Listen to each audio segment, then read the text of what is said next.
स्वागत है एक बार फिर सारे बच्चों का। और अब की बार यहाँ पर मैंने लिया है वन वर्ड सब्स्टिट्यूशन, जो कि इंटरमीडिएट प्लस कॉम्पिटिटिव एग्ज़ाम्स के लिए बहुत ही इम्पोर्टेंट है।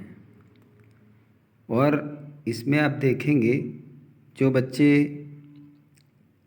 किसी न किसी एग्ज़ाम में अपीयर होते रहे या हो रहे हों, वो ज़रूर समझेंगे कि जो मैंने इडियम्स लिए हैं इनमें 5-7 इडियम्स ऐसे हैं जो अक्सर पूछे जाते हैं।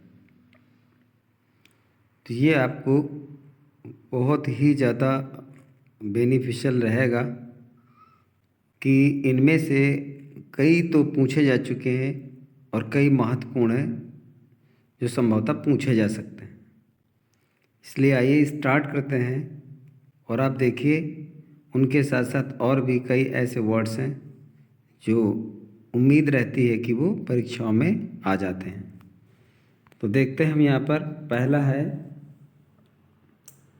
यहाँ पर दिया हुआ है वर्ड्स अटर्ड इम्पायसली अबाउट गॉड, यानी ईश्वर के बारे में अपवित्र तरीके से जो शब्द कहे जाते हैं या कहे गए हों, उन्हें क्या कहते हैं या उसको क्या कहते हैं। वन वर्ड में इम्पायसली माने अपवित्र तरीके से, मतलब निंदा करने के हिसाब से जो शब्द बोले जाते हैं। तो ये एमोरल लिखा है नंबर 1 पर, एमोरल।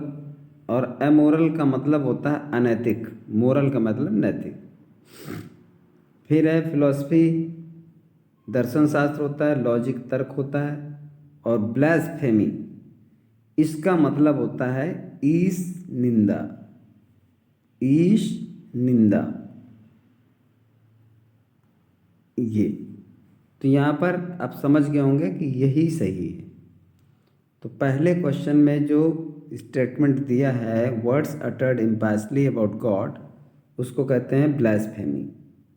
ब्लास्फेमी का मतलब हो गया ईश निंदा। ईश्वर की निंदा जब की जाती है तो उन शब्दों को ब्लास्फेमी कहते हैं। तो आपका यहाँ पर ऑप्शन सही है, डी सेलेक्ट करना है। सेकंड पॉइंट है one who compiles a dictionary, एक ऐसा व्यक्ति जो डिक्शनरी कंपोज करता है। डिक्शनरी कंपोज करने का मतलब है जो डिक्शनरी की रचना करता है, बनाता है, उसको क्या कहते हैं। जियोग्राफर, लेक्सिकोग्राफर, लैपिडिस्ट और लिंग्विस्ट। अब यहाँ पर क्या है ना, जियोग्राफर का मतलब होता है भौगोलिक रचनाकार जो होता है। लेक्सिकोग्राफर का मतलब कोशगार होता है। कोशगार का मतलब आप समझते हो, कोशकार। लैपिडिस्ट का मतलब होता है नक्शनवीस। और लिंग्विस्ट का मतलब होता है भाषावाद, यानी जो भाषा जानता हो। तो यहाँ पर जियोग्राफर एक अलग चीज़ है, लेक्सिकोग्राफर यहाँ पर ऑप्शन सही है, क्योंकि लेक्सिकोग्राफर का मतलब होता है कोशकार। अर्थात कोश क्या होता है, कोश जैसे ना किसी चीज़ को इकट्ठा करता है। तो डिक्शनरी कंपोज जो करता है उसको लेक्सिकोग्राफर कहते हैं, यानी कोश, यानी जो शब्दों का कोश एकत्र करता है उसको कोशकार करके कह देते हैं। तो यहाँ पर ऑप्शन आपका बी माना जाएगा, लेक्सिकोग्राफर। और ये अक्सर पूछा भी जाता है, ये लेक्सिकोग्राफर।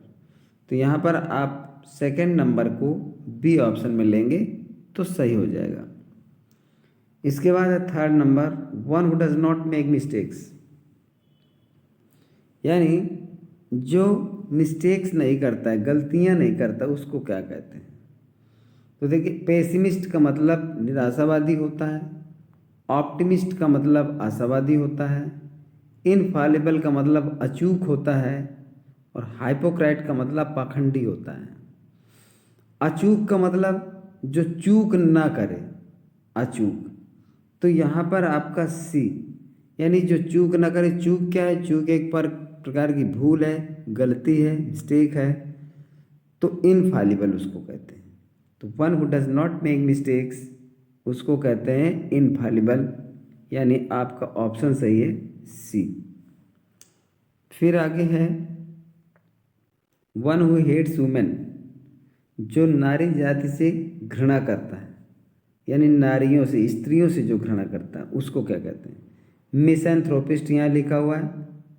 मिसैंथ्रोपिस्ट का मतलब होता है one who is not benevolent, जो परोपकारी नहीं है। तो जो परोपकारी नहीं है, गैर परोपकारी को मिसैंथ्रोपिस्ट कहते हैं। ये फिलैंथ्रोपिस्ट का अपोजिट है। एस्थेटिक का मतलब होता है तपस्वी। मिसोगैमिस्ट का मतलब होता है विवाह द्वेषी, वन हु हेट्स मैरिज। और मिसोजिनिस्ट का मतलब होता है वन हु हेट्स वुमेन। तो यहाँ पर ऑप्शन आपका सही है डी। ये ऑप्शन आपका सही है डी नंबर। अब देखिए मिसोगैमिस्ट और मिसोजिनिस्ट ये दोनों बहुत कंफ्यूजिंग रहते हैं। अक्सर इनमें कंफ्यूजन हो जाता है। अगर आप रेगुलर इनको नहीं देखेंगे तो निश्चित तौर पर परीक्षा में कंफ्यूजन हो जाता है। अगर दोनों दिए इस तरह से तो कंफ्यूजन ज़रूर होगा।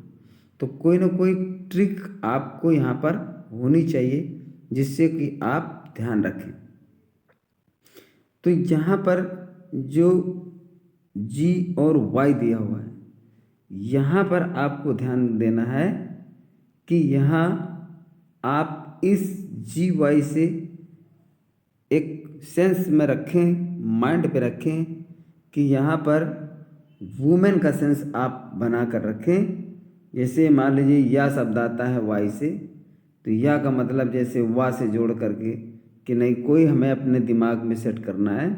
तो मिसोजिनिस्ट, अब वैसे भी वन हु हेट्स मैरिज जो होता है, ठीक है ना, तो वन हु हेट्स मैरिज में मैरिज शब्द आता है, तो मैरिज का लास्ट वाला हम पकड़ लेते हो तो गैमिस्ट हो जाएगा, और उसको हटा देते हो तो हेट्स वुमेन हो जाएगा, तो जीनिस्ट हो जाएगा। तो इस हिसाब से इसमें कुछ डिफरेंस आपको अपने माइंड पे सेट करना पड़ेगा। तो यहाँ पर आपको ऑप्शन सेलेक्ट करना पड़ेगा डी, और आपका सही हो जाएगा। 5 नंबर है अ रेज्ड पैसेज वे इन ए बिल्डिंग। कोई बिल्डिंग है और उस बिल्डिंग में एक गलियारा बना है जो थोड़ा सा रेज्ड हो, उठा हो, चबूतरा टाइप का, और वो जाने का रास्ता हो, पासेज वे, उसको क्या कहते हैं? वॉक वे, या वॉक आउट, या वॉक अबाउट, या वॉक ओवर। तो देखिए वॉक ओवर माने होता है जीतना, आसानी से जीत जाना। मतलब जैसे हम कहते हैं ही वॉकड ओवर हिम, तो इसका मतलब हो गया वो उससे आगे निकल गया। तो आगे निकल गया मतलब ओवरटेक कर गया, ओवरटेक कर गया मतलब जीत गया। तो वॉक ओवर माने जीतना होता है। वॉक अबाउट माने घूमना होता है। वॉक आउट माने होता है बाहर चले जाना। कहते हैं वो वॉक आउट कर गया, किसी टीम से, किसी मीटिंग से वॉक आउट करना मतलब बाहर चले जाना। और वॉक अवे जो लिखा है, ये वॉक अवे माने होता है पासेज वे। तो वॉक अवे का मतलब हो गया यहाँ पे पासेज वे। तो इसलिए आपका ऑप्शन जो रहेगा वो रहेगा वॉक वे। तो यहाँ पर ऑप्शन चुना जाएगा ए सही है और बाकी सब कैंसिल। 6 नंबर में पर्टेनिंग टू कैटल। कैटल माने आप जानते हो मवेशी होता है, पशु जिसको कहते हैं, जो मतलब चौपाया। वैसे तो चौपाया सभी होते हैं, चाहे बिल्ली हो कुत्ता हो, लेकिन बिल्ली कुत्ता अलग प्रजाति में आ जाते हैं। कैटल में क्या आते हैं? जैसे गाय, भैंस, बकरी, ऐसे करके कैटल में आते हैं।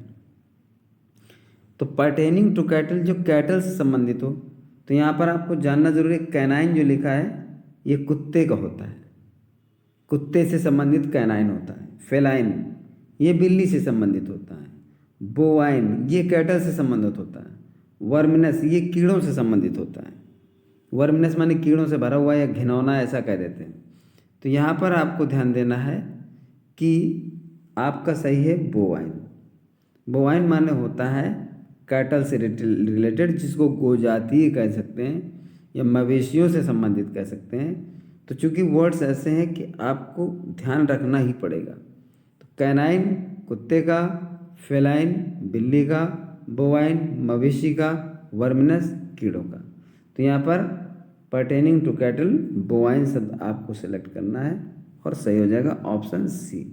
याद रखिए मैं पहले कह चुका हूँ कि इनमें कई पूछे जा चुके हैं, तो जो परीक्षा में बैठ चुके हैं वो अच्छी तरह से जानते होंगे। इसके बाद है 7 number, a person who writes decoratively. एक व्यक्ति जो बड़े ही सुंदर ढंग से लिखता है, सजावट के तौर पर लिखता है, सजा संवार के लिखता है, तो उसको क्या कहते हैं? कैलीग्राफर कहते हैं, या कोलायरी कहते हैं, या कोरियोग्राफर कहते हैं, या फिर कैटोग्राफर कहते हैं। तो देखिए कैटोग्राफर जो होता है ये नक्शा नवीश होता है, मतलब जैसे पत्थरों को तराश कर कुछ बनाता है, वो कैटोग्राफर हो गया। कोरियोग्राफर जो होता है वो होता है नृत्य रचना करने वाला, जैसे मतलब कोई अन्य कला बनाता है, ललित कला वगैरह से संबंधित होता है कोरियोग्राफर। कोलायरी का मतलब होता है कोयले की खान होता है, और कैलीग्राफर का मतलब होता है सुलेखक। इसका मतलब होता है सुलेखक, और सुलेखक से आप समझ सकते हो कि सुंदर लेख लिखने वाले को सुलेखक कहते हैं। तो इसलिए ऑप्शन आपका चुना जाएगा ए। अब यहाँ पे आगे चलते हैं।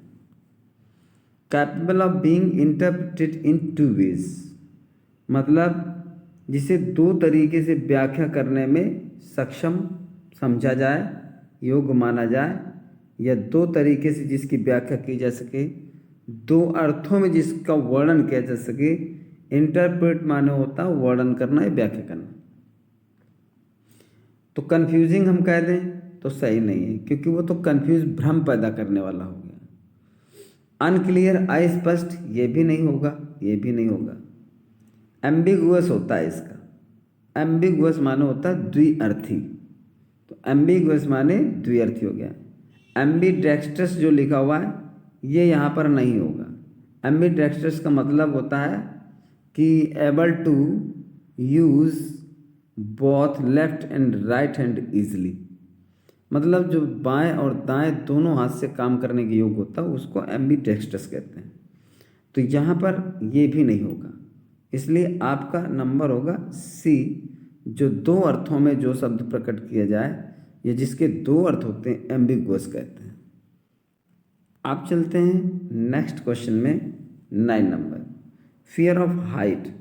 जो ऊंचाई से डरता हो या ऊंचाई से जो डर होता है व्यक्ति के अंदर, उसको क्या कहते हैं? ये लिखा है अगोराफोबिया। अगोराफोबिया का मतलब होता है भीड़ से डरना।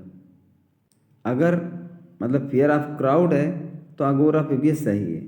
हाइड्रोफोबिया, हाइड्रोफोबिया अगर फियर ऑफ वाटर है तो फिर हाइड्रोफोबिया सही है। और फियर ऑफ हाइट है अगर तो एक्रोफोबिया सही है। तो यहाँ पे यही सही है, एक्रोफोबिया। और फियर ऑफ फायर है यानी आग से डरता है तो फिर पायरोफोबिया सही होता है।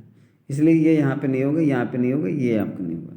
तो आपका ऑप्शन होगा ये, यानी ऑप्शन नंबर सी यहाँ पे करेक्ट है, और बाकी यहाँ पे कैंसिल है।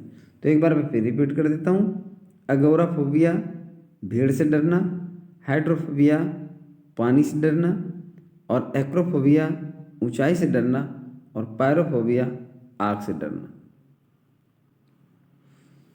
10 नंबर है आपका लॉस ऑफ मेमोरी, स्मृति का चला जाना, खो जाना। तो एम्ब्रोसिया ये होता है देवाहार। देवाहार का मतलब जो देवताओं का भोजन होता है, आहार होता है, उसको दैवी भोजन को एम्ब्रोसिया कहते हैं। एमनेसिया जो लिखा हुआ है यही यहाँ पे करेक्ट है। एमनेसिया माने होता है स्मृति का खो जाना। स्मृति की खो जाने की बीमारी को एमनेसिया कहते हैं। इंसोम्निया अनिद्रा की बीमारी जिसको नींद नहीं आती। फॉरगेटिंग माने भूलना होता है। याद रखिए एमनेसिया और फॉरगेटिंग में डिफरेंस है। ये फॉरगेटिंग माने सिर्फ भूलना होता है, लेकिन एमनेसिया माने भूलने की बीमारी होती है जिसको लॉस ऑफ मेमोरी कहते हैं। इसलिए आपको बी नंबर ऑप्शन सेलेक्ट करना होगा। फॉरगेटिंग को नहीं सिलेक्ट करें, वो गलत है यहाँ पे इस जगह पर। फिर है आपका 11 number, one who pretends to be what he is not. एक ऐसा व्यक्ति जो नहीं है और वो बहाना बनाता है। तो यहाँ पर क्या है, प्रिटेंड्स करता है जिस बात के लिए, जिस चीज़ के लिए वो नहीं है, जो मतलब ये कि जो है नहीं वो बन करके दिखाने की कोशिश करता है। हालांकि क्रोकोडाइल ना, वो कहते हैं क्रोकोडाइल टीयर्स, घड़ियाली आंसू यानी झूठे आंसू, तो इसलिए क्रोकोडाइल लिख दिया है, लेकिन यहाँ पर ये नहीं होगा। फ्लैटरर माने खुशामद होता है, चापलूस व्यक्ति, खुशामद जैसे करता है, जो बहुत ज़्यादा आदमी को फ्लैटर करता है, चापलूसी करता है, घुमा फिरा करके अपने पक्ष में लाने की कोशिश करता है, उसके प्रति बड़ी मीठी मीठी बातें करता है, वो फ्लैटरर होता है। तो यहाँ पर ये भी नहीं होगा। हाइपोक्राट माने होता है पाखंडी, यानी झूठा या पाखंडी।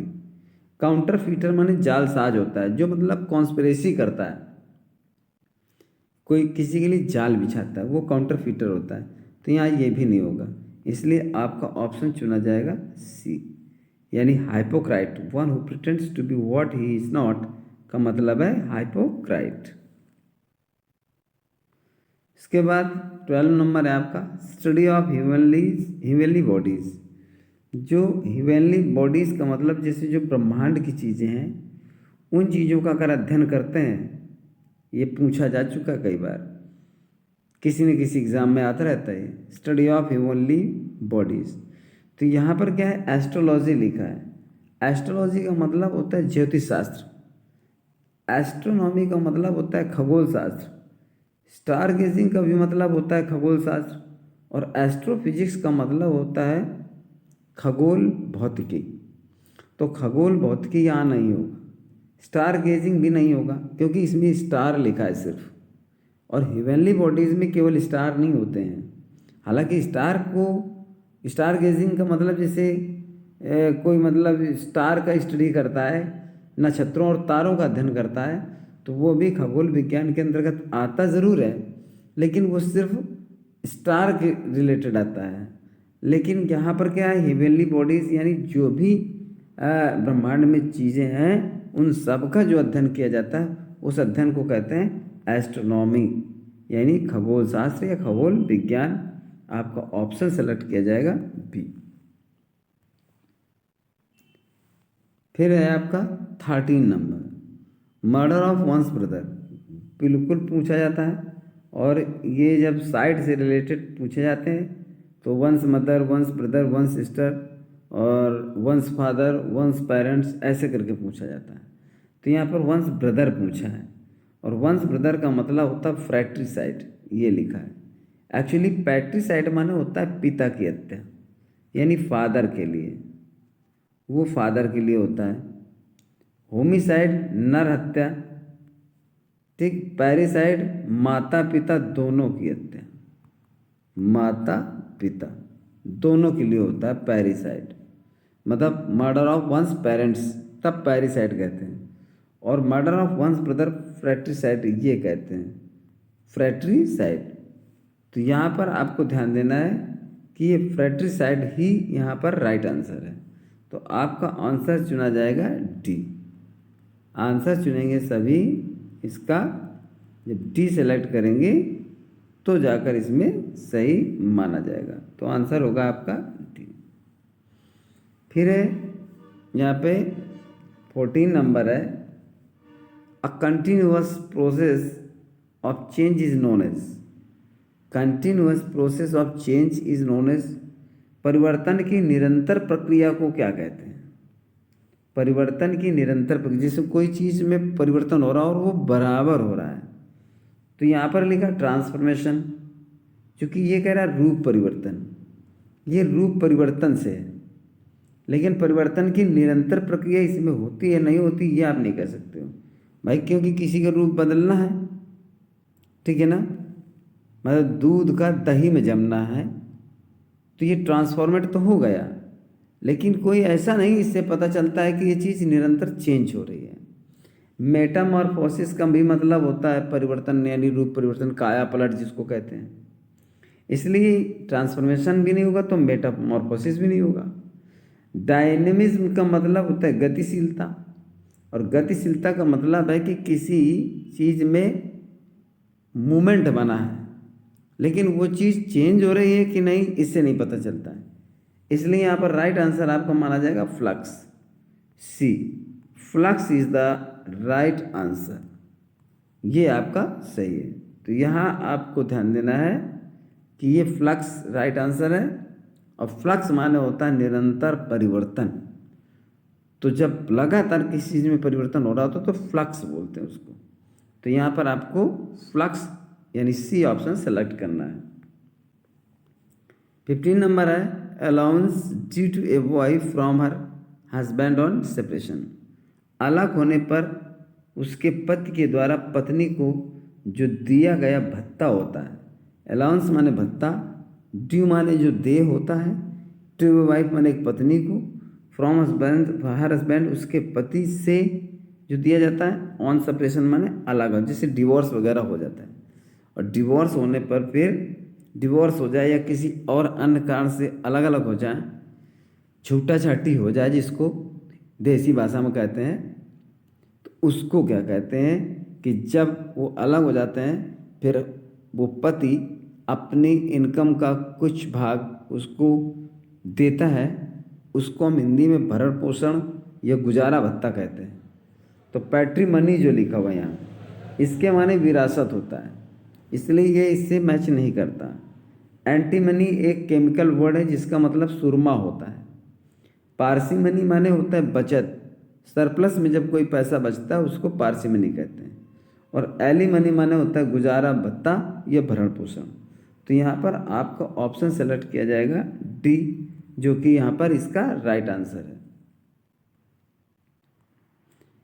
लिखा है this question is for you. ये जो क्वेश्चन लिखा है ये आपके लिए है। लास्ट में यहाँ से सारे वन वर्ड्स हो गए और लिखा हुआ है able to use the left and right hand equally well. तो यहाँ पर देखना है कि आप सही जान पाए हो कि नहीं। और अगर आपने ध्यान से सुना है पीछे वीडियो, तो मैंने उसको कहीं ना कहीं किसी न किसी क्वेश्चन में बताया ज़रूर है। तो जो चार यहाँ पर ऑप्शन दिए हैं, इन चारों में कोई ना कोई वर्ड पीछे आ चुका है, मतलब वो वर्ड पीछे आ चुका है जो यहाँ सेलेक्ट करना है, और मैंने उसकी हिंदी भी बताई है। तो अगर आपको ये चीज़ आ जाए और आप समझ जाओ कि इसका करेक्ट ऑप्शन कौन सा है, तो कमेंट बॉक्स में कमेंट करके मुझको ज़रूर बताएं कि इसमें कौन सा वर्ड सही है। तो ये जो क्वेश्चन है ये तुम्हारे लिए है, और इसको सॉल्व करके कमेंट करें कि इसका राइट आंसर क्या होगा। ठीक है ना? तो बस मैं वेट करूँगा और आप लोग आंसर देंगे इसका कि करेक्ट आंसर कौन सा है। पीछे का वीडियो आपने ध्यान से देखा होगा तो ज़रूर बता देंगे और सही बता देंगे।